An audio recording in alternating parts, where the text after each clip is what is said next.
মহেশ আর রনি ছিল দুই ভাই। মহেশ অনেক কষ্ট করে রনিকে বিদেশে পড়াশোনা করিয়েছে, কারণ রনি ছিল তার সৎ ভাই। কিন্তু মহেশ রনিকে কখনোই তার সৎ ভাই মনে করতো না। সে তার নিজের ভাইয়ের মতোই তাকে দেখাশোনা করত, এবং সে নিজে পড়াশোনা না করে রনিকে পড়াশোনা করায়। আর মহেশ সারাদিন গ্রামের মাঠে কাজ করে। মহেশের বাড়ির পাশেই ছিল আর একটা বাড়ি। মিনু নামে একটি মেয়ে তার ঠাকুমার সাথে থাকতো।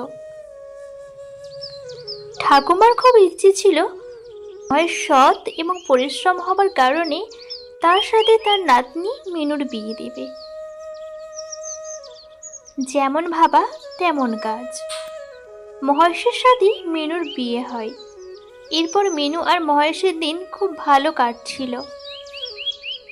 ওইদিকে রনি তার কলেজে একটা মেয়ের সাথে সম্পর্ক করেছে এবং তাকে বিয়ে করার সিদ্ধান্ত নেয়। তাই তার দাদাকে কিছু না জানি রাধিকাকে বিয়ে করে বাড়ি নিয়ে আসে। দাদা, আমি বিয়ে করেছি। কি বলছিস তুই? আমাদের কিছু জানালি না? আহ, তুমি চুপ করো তো। নতুন বউ এখন সবেমাত্র আমাদের বাড়িতে এসেছে, এখন এসব কথা বলো না। আগে ছোট বউ ঘরে আসুক। এসো বোন, ঘরে এসো। রাধিকা ঘরে যায়। রাধিকা ছিল একটু বড়লোক ঘরের মেয়ে, তাই সে সব সময় নিজেকে নিয়ে ব্যস্ত থাকত। সংসারের কোনো কাজ করতো না। মিনু সারা দিন সংসারের কাজ একা হাতে সামলাতো। শোনো রনি, আমি আর এখানে থাকতে পারবো না। এখানে পরিবেশ আমার একটুও ভালো লাগে না।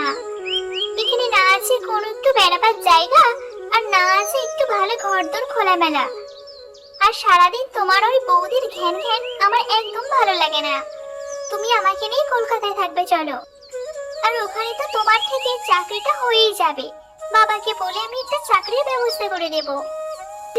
কিন্তু রাধিকা, দাদা বৌদি যদি কিছু ভাবে, সেটা তুমি আমার উপর ছেড়ে দাও। আমি ওদের যা বলার বলবো। সেই রাতেই খুব ঝড় বৃষ্টি হয়।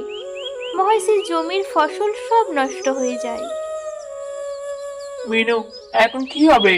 সব ফসল তো নষ্ট হয়ে গেল। এখন কি করে সংসার চালাবো?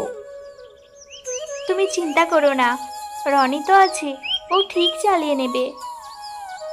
দাদা, দাদা, বলছি কি, আমরা তোমাকে একটা কথা বলবো। কি কথা বল? মানে, আমি আর রাধিকা, না বলতে চাইছি যে আমি আর রাধিকা। অত মানে মানে করছো কেন? সোজা সাপটা বলে দাও যে আমরা কলকাতা চলে যাচ্ছি।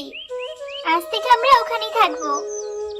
কিন্তু রনি, আজ আমাদের এমন দিনে আমাদের একা রেখে চলে যাবি?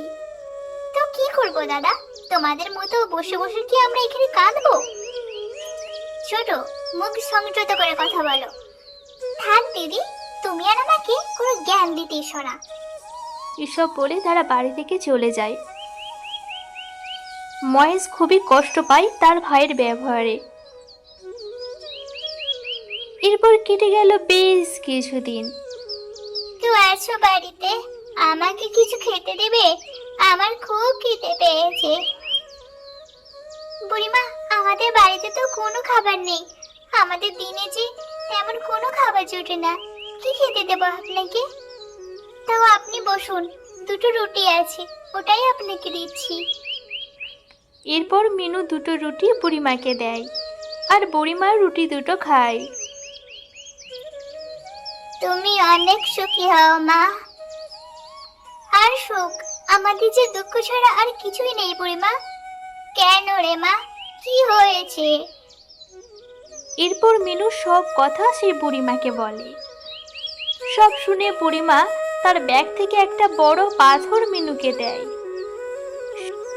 শোন বাছা, এ জাতা পাথর নয়, এটা হলো এক জাদুর পাথর।